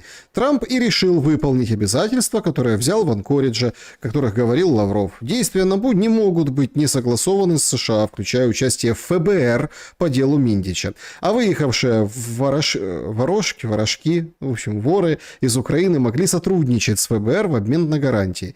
Умеров, вероятно, поехал в Стамбул не только для переговоров по возвращению пленных. Короче говоря, Вашингтон выполняет условия денацификации Зеленского. Сольют и его модальность. Ну, я уже ответил вначале, не хочется повторяться. Не так управляется международная политика. Ему просто помогают осознать, что если большой Трамп что-то просит, то по-хорошему надо выполнять. Особенно если 85% внешней помощи – это от того, кто просит. Ну, вот, и овальный кабинет можно сделать один раз, но дальше как-то все равно оно. Вот, но то, что там вот они прямо снимают Зеленского, нет, Зеленскому показывают, что всякое может случиться, и картонки там, и перекартонки, и так далее, и так далее. Надеюсь, подвинуть его в позицию, но одновременно же помогает Путину это понять. И китайцам тоже помогает. Америка ведет свою стратегию. Успешная, неуспешная, мы посмотрим по ее итогу. У нее удачные моменты, есть неудачные моменты, но то, что это тактика двойного ультиматума, помните, сколько я про нее рассказывал? Угу. Она в действии, но она как бы, надо иметь очень большое желание для обеих сторон. Вот россияне не видят старательно, там, российские оголтелые комментаторы наши старательно не видят воздействия на Россию. Или заявляют, что им нипочем. Украинские очень любят ругать Трампа, что он все сдал России, и потом хвалить Трампа через сутки за то, что он там наложил на Россию. И не хотят, на нас никогда ничего не наложат. Вот там Зеленский в Белом доме, вот Свириденко в Белом доме, вот Ермак в Белом доме. Ну вот вам, пожалуйста, вот уже там мероприятие по Зеленскому. Давно. Год назад анонсированы. Вот наконец-то пришедшие в действие. Ну, будет и продолжение, видимо, какое-то. Два вопроса сразу по потерям. Хотел уточнить, вы реально думаете, что потери 130 тысяч за 4 года войны это меньше, чем один солдат в день? Как-то не бьется, учитывая более 100 тысяч кабов, фабов, бесчисленное количество ФПВ, куча ракет. Сегодня какой день войны? 1300... Значит, если это один солдат в день, значит, должны были погибнуть 1300. А если 130, то сколько погибало в день? 100. Но на начале сражения роту материали в сутки. Сейчас плюс-минус, я думаю, ничего особо не поменялось. Я думаю, что реально украинские потери убитыми Это убитыми на поле боя. Kill in action, то, что называется. Ну, тысяч, наверное, 140-165, может быть. Добавьте умерших в госпиталях. Ну, 230-240 получим. Добавьте пропавших без вести, большинство из которых погибших. Добавьте как бы коллег, которые не вернулись, то, что называется безвозвратные потери, и не вернутся. Но в целом безвозвратные могут там 300-350 тысяч составлять. Плюс известное количество раненых, часть из которых вернулась в строй, часть которых не вернулась в строй. Поэтому, ну, да, потери очень солидные. А как что вы думаете, 200 человек в день, это так иначе вы безвозвратных потерь. Это огромные потери. Просто когда рассказываешь, у россиян там миллионы кладутся, ну, это откровенная неправда. У нас потери с россиянами в целом растянуты по войне 1 к 2,5, 1 к 3,5, где-то вот так вот плюс-минус, безвозвратно. Убитые, умершие, искалеченные, пропавшие без вести, плен. Мгм. Но не 1 к 5, не 1 к 7. В локальном боевом столкновении вполне может быть 1 к 15. Но в целом по войне примерно такие. Алекс Готвальд вспоминает эфир, что в канун инаугурации в эфире у Шелеста вы заявили, что Трамп остановит войну, если не в день, то до марта точно. Сохранил даже это видео. Собственно, Не остановит, а планирует остановить. Это две большие разницы. в общем, не хотите прокомментировать результат своего прогноза? Не остановит, а планирует остановить. Посмотрите еще раз внимательно. Планирует, не планирует, но не получилось. А если через год остановит на день инаугурации, первая годовщина инаугурации, или там плюс-минус, вы такое ощущение, что вы играете в лотерею, там, или с кем-то поспорили. Тогда. Это же война, это же судьбы людей по обе стороны фронта. Чему вы радуетесь? Георгий Казубенко. Алексей, вы увидели ватный барак в России. Как? Если были здесь один раз 10 лет назад. С таким заниженным ожиданиями у вас культурный шок может случиться, когда вы в России поживете. Знаете же, Да. мозг, Кого репрессирует Путин сейчас? мозг выставляет фильтры, и люди видят то, что привыкли видеть, вызывает сомнения. Ваше качество, вы просто по ощущениям так судите или посредством массовой информации? Я сужу, анализируя основные направления российской массовой пропаганды, а также действия военно-политического руководства России. И вот то, что начали отрезать головы наиболее кричащим сейчас, репрессировать в России Z-блогерам, наверное, наши оценки с Кремлем совпали в этом отношении. Иначе бы чего их начали репрессировать? Ну, как я могу не знать ситуацию в России, а ваше руководство знает ситуацию в России, как вы считаете? Очень хороший вопрос. Вопрос о нас, о людях. Надя задает. Александр, Алексей, как вы можете объяснить большую поддержку военных действий, особенно в соцсетях? Люди чуть ли не матерятся, если с кем-то говорят и пишут о мирных соглашениях. Настолько такой высокий процент любителей продолжать войну любой ценой соответствует действительности? Или это те, которые живут на пособие и не хотят уезжать обратно? Или те, которые кормятся на войне, как ТЦКшники? Действительно, какие реальные цифры людей, которые, по вашему мнению, реальные цифры людей, которые действительно хотят прекращения войны? Я не знаю реальных цифр, я знаю феномен соцсетей. Феномен соцсетей заключается в том, что из 100 человек пишет там 3, и они, как правило, наиболее неадекватны. Не в обиду вам, комментирующим наш эфир, потому что даже среди этих достаточно количество людей, которые не вполне психически вменяемы, вот видно по комментариям, или просто откровенно отбывают пропагандистский номер. Вы поймите, что здравому человеку есть чем заниматься в своей жизни, кроме как идти писать комментарии, спорить, воевать и так далее. Это люди психологически акцентуированные. И когда вы попадаете на комиссию приемную или выписную в дом умалишенных, у вас может создаться, и живете там, у вас может создаться эффект, вернее, иллюзия, что все вокруг сумасшедшие. Так же и в Фейсбуке, например, в Инстаграме и так далее, и так далее. Поэтому, да и в Ютубе, это эффект. Если следить по комментариям в соцсетях, то все хотят воевать. Но заметьте, по опыту, все, кто хочет очень сильно воевать, в жизни ужасные задроты. Наиболее грозные, это все психологи знают. Это самое, вот особо желающие воевать, ужасные задроты. И второе, они, как правило, очень далеко от войны. Даже если он в каске, там, с автоматом, мужественно, на аватарке, или даже занимает какую-то должность, вы посмотрите, наиболее лютуют пресс-офицеры, там, призывают не сдаваться никогда, там, да, кто еще и так далее. Вы поговорите с пехотинцем, сколько хочет ли он продолжения войны. Вот пехотинцу, который 150 дней отсидел там на передовой. Ну, там будет релевантный опрос достаточно. Алексей, пользователь «Синяя борода», спрашивает, скажите, как можно было в 90-х взять на вооружение доктрину Донцова и парадигму землянки Бандеры? Если эта парадигма проиграла к 90-м, вопрос, как это смогли впихнуть украинцам борьбу без шансов на успех? Украинцам ничего не впихнули. Подавляющее большинство украинцев, вот вам опрос, как мовная комиссия у нас била в сполох, там, да, тревогу, что и учителя, и тем более большинство школьников в Киеве продолжают подло на уроках, а тем более на переменах говорить на украинском языке, подавляющее большинство. Украина русскоязычная страна, вторая по величине в мире. Большинство жителей городов, у них родной язык русский. Поэтому проблема в том, что власть Зеленского, а перед этим Порошенко, присоединилась к этому маргинальному сигналу и начала его усиливать. В Украине правые никогда не брали даже несчастный барьер в 5% Верховную Раду. Власть с ними начала заигрывать, начиная с Майданов, а потом военной опасности. И они сейчас получили голос. Их голос усилен, потому что, первое, их не репрессирует власть, а их надо бы репрессировать согласно Конституции и законам Украины. Второе, власть повторяет их нарративы, заигрывает с ними. Частично потому, что нужны боеспособные подразделения, а идеологически скованные подразделения всегда более боеспособны. Частично потому, что боится, что они их снимут. Что будет восстание этих самых там, как это, патриотов, которым вручили генеральские должности, кучу оружия, там, целое соединение, десятки тысяч людей, сторонников и так далее, и так далее. Вот и все, она боится и заигрывает. Нормальная власть скрутила бы им голову за 2 секунды, как Деголь своим там восставшим иностранному легиону, которые тоже были сплошь герои, да. Расстрелял, окружил, расстрелял, просто посадил по тюрьмам и все.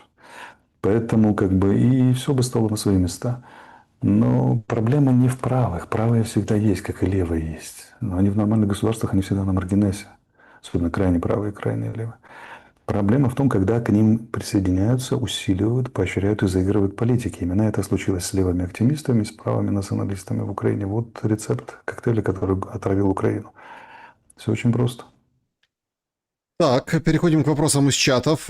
Чат Алексея Арестовича. Друзья, кстати, подписывайтесь на канал. Друзьям, знакомым тоже передайте, что менять страну в настройках YouTube и пользоваться VPN. Я вам скажу другое. Если когда-то к власти в Украине придут люди, там нормальные центристы, то это все закончится в 2 секунды. Ну, с волей центриста. Вот так вот делается. Есть сомнения по этому поводу, конечно. Ну, через раз вполне могут прийти. Но тем не менее. Значит, Алексей, связано ли, значит, вот, да, что происходит на Сумском направлении? Населенный пункт Алексеевка. Очень интересуется Алла Картелева. Да, я не успел посвятить 15 минут своей жизни, чтобы выяснить, что происходит в населенном пункте Алексеевка. Ну, вот, каюсь. Но она может, Не смогу имеет в виду, удовлетворить что ваше любопытство. что она и может из Алексеевки родом. Может быть, или... она из Алексеевки, Да. да, возможно, туда прорвались какие-то российские части, может, что-то еще происходит. Я просто не знаю, поэтому не смогу ответить. Мгм. Так, очень ждали эфира. Спасибо вам большое. Да, спасибо и вам за то, что пишете вопросы, за то, что интересуетесь. Как закончить бессмысленную бойню, спрашивает пользователь. Ну, я предложил один из вариантов. Но, скорее всего, так не будет, потому что на разумные шаги не способны. У нас ни та, ни другая сторона. Ну, вот, не особо там, честно говоря, международные посредники. Оно закончится, естественно, выдыханием 2 сторон. Скорее, вы понимаете, это будет пирова победа, вернее, для России.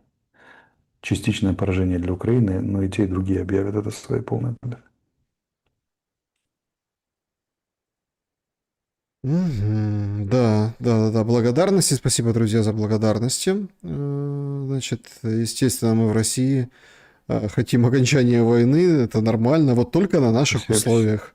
Все нормальные люди хотят окончания войны. Я понимаю, что на ваших условиях, но вы же понимаете, что даже я бы не пошел на демилитаризацию. Вот на денацификацию пошел бы с большим удовольствием, выполнил бы ее гораздо быстрее и дальше, чем все ваши требования. А демилитаризация Украины не может пойти, потому что, извините, у нас противники в бурном периоде, который наступает 10-15 лет, который будет сотрясать весь мир, не только вы можете быть. Мы с вами можем подружиться и побрататься так, что дальше некуда. А Украину защищать от других потенциальных конфликтов кто будет? Демилитаризированная армия, сведенная до 50 тысяч, как вы просите, так не работает, друзья. Поэтому не найдется ни один политик, включая даже абсолютно разумного, трезвого, далеко видящего меня, именно потому что он разумно, трезвый, далеко видящий, демилитаризация не вариант. Придется искать другие формулы обеспечения взаимной безопасности. Роман спрашивает, зачем Путин и Лукашенко объявили о приглашении украинцев в Россию и Беларусь соответственно на этой неделе? Это знак того, что война будет продолжаться? Это способ ослабить и без того слабые людские ресурсы и создать дефицит рабочих мест, которые и так 8,5 миллионов человек уже в Украине. Ну, то есть реально поехать в Белоруссию, в Россию? Ну, и кто желающий уедет. Там и так миллион уже в России, если 1,2 миллиона, наверное, украинцев, не меньше плюс-минус. А во-вторых, ну, это же пропагандистский ход, вы же понимаете. Они еще раз и еще раз подчеркивают, ну, в первую очередь на Западе, мы не воюем с украинским народом, мы воюем вот с нацистами у власти. Как Лавров сегодня и сказал, собственно.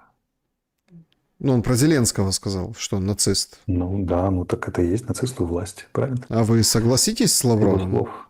Мое мнение, Украина в фашистской петле. Когда из 16 признаков фашизма наличествует, по-моему, 10, я считал, или 9, но не все 16. То есть это угроза дальнейшего развития перехода в чистый фашизм, но все-таки еще не фашизм. Фашистская петля. Такая метафора. Алексей Владимир интересуется, что для вас Кубань? Регион Российской Федерации. Населенный украинцами или там потомками украинцев в значительной степени. Я там один раз в жизни был. Край замечательный, щедро богатый, напоминающий юг Украины. Для здоровья и процветания всем жителям Кубани. Переходим в чат Александра Шелеста на моем канале. Лина спрашивает Востроилова, сегодняшняя Европа способна разыгрывать не очень умные спектакли и вряд ли воевать хоть с кем-то может. Возможно, тем и объединяется любовь к актерам и клоунаде. Друзья мои, Европа способна воевать. Она очень не хочет воевать, потому что никто не хочет войны. Разумные люди войны никогда не хотят. Но если ей придется воевать, она будет воевать успешно. Ее технологическое превосходство – это армия следующего поколения. У них есть большие проблемы со строительством вооруженных сил секторальные. Например, сухопутные войска сокращались. Но с авиацией и флотом по-прежнему все в порядке. С дальнобойным оружием. Поэтому не надо уже писать, что Европа такая несчастная. Давайте берем кричащие проблемы, которых принято Европу обвинять российской, а часто украинской пропаганде в слабости Европы. Безраздельная власть иммигрантов. В Германии сирийских беженцев принято решение вернуть домой. Это только открытое решение, есть же еще закрытое. Франция денонсировала парламент, так называемый Алжирский договор особый, когда алжирским мигрантам после Алжирской войны французской колониальной они были в особом статусе во Франции, могли приезжать, жить как хотят и так далее. 1968 года решение. Они принимают свои меры. Программа рассчитана до 1935 года. Европу будут чистить даже от мигрантов. Уже чистят. Ну, совсем... А куда же их отправят? Отправят, поверьте. Ну вот куда? Переходят уже. Было недавно сообщение, что на датский вариант переходят, и на шведский, точнее, вариант обращения с мигрантами. Вы видели когда-нибудь лагеря для мигрантов в Швеции? Ну, по репортажам, смотрите, там я просто... очень жестко. Я просто почему так спрашиваю, да. почему так перехватываю инициативу и слово. То, как выглядит украинская граница с Европой сейчас, многих наталкивает на мысли, что замещение населения произойдет, сюда будут выгонять всех мигрантов, а вот это укрепление с фотоловушками... Не будут выгонять. И запрещено. Все... Их будут выгонять в страну исхода. Это по европейскому законодательству. Они не смогут к нам выгнать. Разве что мы добровольно захотим принять их, это другое дело, но, скорее всего, нет. Так, конечно, примем за долги, а долги ж нечем отдавать. Может, квоту какую-то дадут. Это не исключено, но как это горе побежденным, что же вы хотели? Так бывает. Александр спрашивает, как вы относитесь, Алексей, к информации о том, что российские проектные институты готовят проекты модернизации и укрепления плотин на каскаде Днепровских ГЭС? Что бы это означало? Но они могут готовить все, что угодно, умно готовиться заранее. Я могу сказать, что я на одном из международных форумов, чисто экономическом, случайно затесавшийся, Видел бельгийские карты Днепра, подъема воды, падения воды, навигационные карты с 1956 года, которые Бельгия ведет непрерывно. Вот, казалось бы, что бельгийцам на наш Днепр. Но у них, оказывается, целое картографическое агентство работает, только этим и занимается. Карта очень хорошая, спутниковая, качественная там и прочее, прочее. Я говорю, зачем? Потому что это транспортная артерия, от которой может зависеть Бельгия. У нас есть там, на это бюджет выделяется. С 1956 года непрерывно. Все готовят. Не надо думать, что это гарантированно Россия захватывает Днепр и начинает там вот каскадами управлять. Ах, если бы это было все так просто. М, Какое из полуокружений сейчас имеет большее стратегическое значение? Купянское или Покровское? Стратегического значения не имеет ни то, ни другое. Это оперативное окружение. То, что Сырский проговорился, если это прямая цитата была, я сегодня прочитал. Да. Россия проводит стратегическую операцию в районе Покровска. Ну, я не знаю, плакать или смеяться. Скорее всего, неправильно процитировали. Уж это он понимает, что она проводит стратегическую наступательную операцию вообще, и в частности под Покровском. Скорее всего, телеграм-каналы неверно изложили, а времени посмотреть первоисточник не было. Особое желание, честно говоря, ковыряться в том, что Сырский сказал. Но если он так заявляет, то это уже значит, пиар вообще вышел за все разумные пределы. Но вы не оперируете. Стратегически это размах в условиях Украинского фронта, это размах свыше 250 километров. Даже не так, наверное, свыше 500. Вот это стратегически. Мгм. Значит, А Покровский или Купинский фронт – это несколько десятков в лучшем случае. Это даже не оперативно, оперативно-тактически. вопрос от пользователя, тоже в лоб. Почему вы уверены, что Путин остановится на 4 областях и не пойдет дальше, на Одессу Я с не уверен, что он плацдарма остановится. Херсона? Кто он сказал, что я уверен, что остановится? Если будут условия для похода дальше, он пойдет дальше. М. Тут так нравятся эти вопросы. Саша Алексей. Все говорят об экономических проблемах России в связи с начавшейся войной. Но мало кто учитывает тот факт, что Россия в перспективе может обратиться к Китаю за кредитом. Почему нет? Дело в том, что у самого Китая могут быть экономические проблемы. Вы же не подумали об этом? Куда продает Китай свой товар? С кем основной торговый оборот? Китая на триллионы долларов. Там безумная цифра. С Америкой. Заградительные пошлины для Китая просто так, что ли, о них разговор пошел? Или как вы считаете? И они согласованы частично. На встрече китайско-американского руководства. А торговля с Россией 260 миллиардов с Китаем. Ну, посравните, там парочка триллионов китайско-американской торговли и 200 миллиардов российской. Разница в 10 раз. Как вы думаете, китайцы и индусы зря, что ли, прекратили нефть от России принимать? Не так все просто, друзья мои, в этом мире. Если бы на стороне Китая и России были однозначные козыри, а Запад проигрывал, он бы уже давно проиграл. А поскольку так долго идет возня, значит, у всех есть козыри друг против друга. И это очень непростая история. Если вы думаете, что Китай предельно неуязвим, а Россия в связке с Китаем непобедима, вы очень сильно ошибаетесь. Не так все там просто. Залужный заменит Зеленского. И к чему его материал против Трампа? Скорее заменит, скорее всего заменит. Вот, но может и не заменить. Дело в том, что после войны сюрпризы могут быть какие угодно. Наиболее вероятным сценарием сегодня выглядит приход к власти коалиции военных. Там условно из Буданов, Белецкий, Залужный. Это вот Камрили. Но смотря как закончится война. Солдаты проигравшей армии и полководцы редко побеждают на выборах. Материал в немецкой прессе о том, что, скорее всего, Залужный руководил подрывом потоков, это международное преступление. Знаете, международный экономический терроризм – это такая себе история. Все сюрпризы возможны. Если так дальше будет развиваться электоральная ситуация, вполне возможно, что Залужный. И там другие страшно военные. А на самом деле может быть как угодно, какие угодно сюрпризы. Мы не знаем, никто не знает. Ребята, смотрите, информация, которая есть, ну, которая мне прислали люди, знакомые, близкие, то есть, ну, те, которые знают, я могу доверять, что у Балашова сердечный приступ. Много просто вопросов. Еще там. живой? Не-не-не. причина Вопросов, смерти? что убили, знаете, вот это ж все. Ну, Нет, у нас я не любят. думаю. У нас Убили. любят такое. За что его убивать? Что он такого делал, что его надо убивать? Ну, понимаете, дело же такое. Значит, Ну, разве что друзья, по коммерции, но я не думаю, что он прям такой коммерческий злодей, да, что вот так вот его просто все хотят уничтожить. Хотели уничтожить.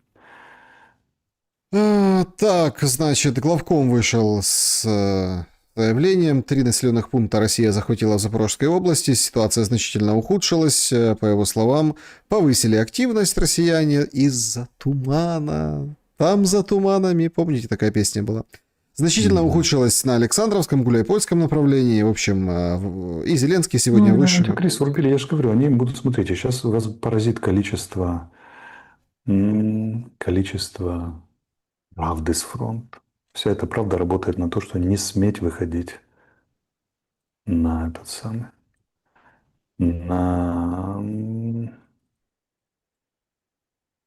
протесты против президента. Работайте на Москву. Смотрите, какой интересный график. Выложили только что в сети. Количество ЗЗЧ, график. Стремительный рост после прихода на пост главкома Сырска. Взрывной рост. Очевидно, новые порядки в армии не понравились многим. И вот именно в этом все дело. Как в армии с людьми обращаются. В государстве, в частности, в армии. Всегда губит система отношений, не нехватка дронов или ракет, а система отношений. Если людям как к скотам относиться, то будет СЗЧ. Будут разбегаться.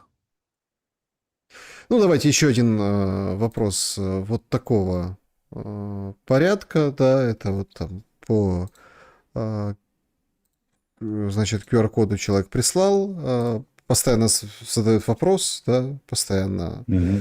он как бы такой Ответим. увесистый обязательно. Если Европа сегодня это пространство, где под лозунгами демократии узаконили цензуру, травлю, политические репрессии, где несогласных клеймят агентами Кремля, а СМИ превращены в хор одобрения, то это что это, как не новый рейх с улыбкой гуманизма? Тогда Брюссель требует от Молдовы, Украины, Грузии реформ. Он ведь не предлагает развитие, он предлагает зависимость, контроль судами, прессой, образованием. Местные элиты превращаются в наместников, которые рапортуют о прогрессе, пока не потеряют реальный суверенитет. Это не помощь, а колонизация под флагом интеграции. Оправдание сейчас война, нам надо переждать, раскрывает самое главное. Если ваши ценности исчезают при первой угрозе, то это были не ценности, а витрина. И вы, Алексей, продолжаете говорить о Западе как о моральном ориентире. Скажите прямо, как можно считать моральным авторитетом тех, для кого мы не партнеры, а сырье, рабочая масса, тех, кто видит в молдаванах, украинцах, россиянах, не людей, а материал для управления. Украина так хотела стать Европой, что Европа сама стала одной большой Украиной, причем в плохом смысле. Давайте по порядку. Я не говорю о Западе как о моральном ориентире. Я просто описываю реальность. Реальность заключена очень далека от страшной картинки, которую вы нарисовали. Это для плохого российского сериала, там какой-нибудь, да, как это Европа 2036 могло бы пригодиться, но в жизни не имеет никакого отношения. Очень простой вопрос. Где самые справедливые суды в мире, как вы считаете? Ну, в Судят Лондоне действительно. все ж в Лондон идут судиться. Все-таки в Европе, понимаете, да. Поэтому даже этого одного хватает, чтобы смотреть на Европу как на некоторый ориентир. Второе. Никто не пытается никого эксплуатировать. Европа всегда предлагает прозрачные экономические правила, по которым экономика, построенная в России, Украине, Молдове, Беларуси, по советскому принципу, она не жизнеспособна. Она жизнеспособна только в рамках той системы единого народно-хозяйственного комплекса, который был и политической ситуации, в котором находился СССР.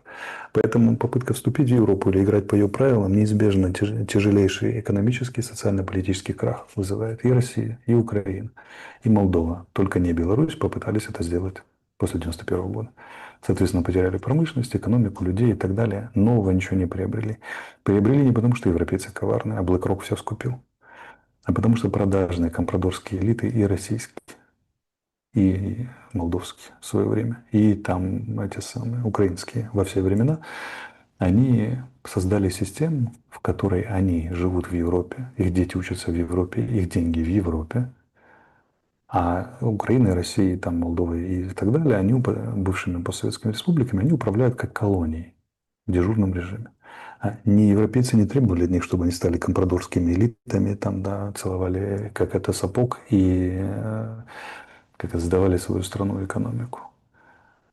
Они сами это сделали, в этом-то и ужас. Они выросли с вами в одних школах, ходили с вами в одни садики, в одни классы, в одних семьях, встречали Новый год. И вы задающие это вопросы, либо их знаете, либо в этом участвуете. Это наша общая беда, наша общая глобальная историческая ошибка. А рассказывать, что коварные европейцы там нас заставляли и заставляют, это Извините, не так. Просто когда тебя лижут сапог компрадорские элиты, эксплуатирующие свой собственный народ, приносят большие десятки миллионов и миллиарды в банки, но банки европейские с удовольствием возьмут, их хочу не взять. Мир Так, так тогда устроен, что следующий скорее вопрос. инвестор вас спрашивают только до 20 миллионов долларов. После 20 миллионов долларов вас уже не спрашивают, вам уже помогают их разместить. Есть другая теория, что если у тебя после 20 миллионов, ты ими не владеешь. Ну, частично владеешь. Но я, честно говоря, Ну, я тоже не знаю. У меня тоже не было с 20 миллионов парочкой, долларов с никогда. парочкой замечательных людей я знаком, с парой десятков. Ну, у них никогда, они жаловались на многие проблемы в жизни, но только никогда не жаловались на проблемы после 50. Ну, говорят, в любой банк, куда приди, никто тебя уже никогда не спросит за руки. Этот самый просека нальют, опахало поставят, будешь вздыхать, только размести. А, Адвокатские конторы как-нибудь что-нибудь придумают и так далее, и так далее. да, Понимаете? почему ЕС не может дать денег Украине? Проще же угрозу на отдаление остановить. Или, быть может, денег просто нет, бюджет в дефиците? Вы посмотрите на объемы европейской помощи. Это десятки миллиардов евро. Дают они денег Украине. У них с оружием проблемы. Потому что они на американского производства большую часть.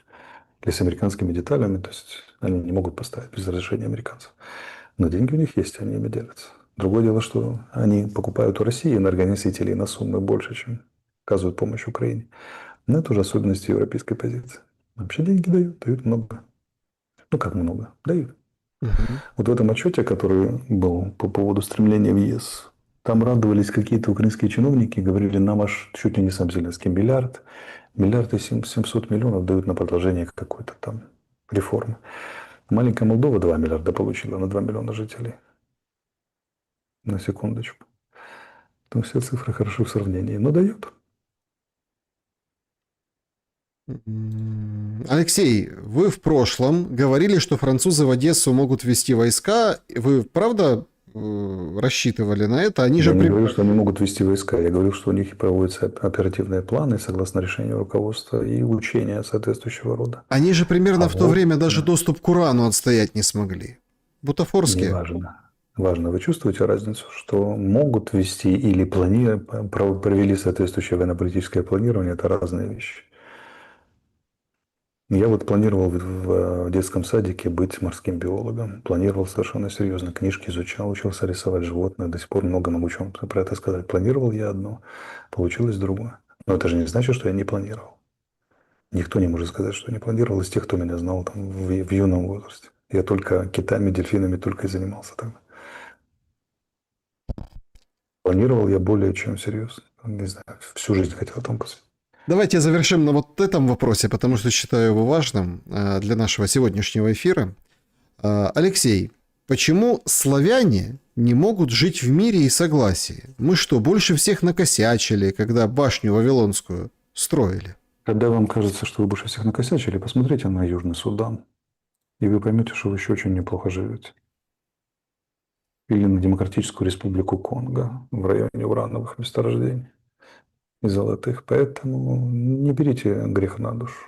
90% проблем, которые создали славяне, это не наша тяжкая доля, а наши собственные бестолковые решения.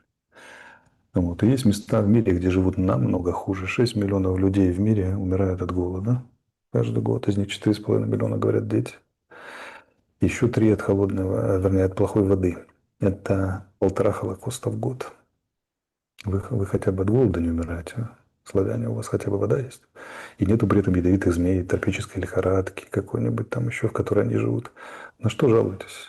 Жалуетесь только на те решения, которые вы сами приняли. Или люди приняли, которых вы привели к власти. Вот на эту тему думайте. А не на тему, что вас Господь не взлюбил там или природа. Алексей Арестович был моим собеседником сегодня. Спасибо вам большое за этот эфир. Спасибо, Саша.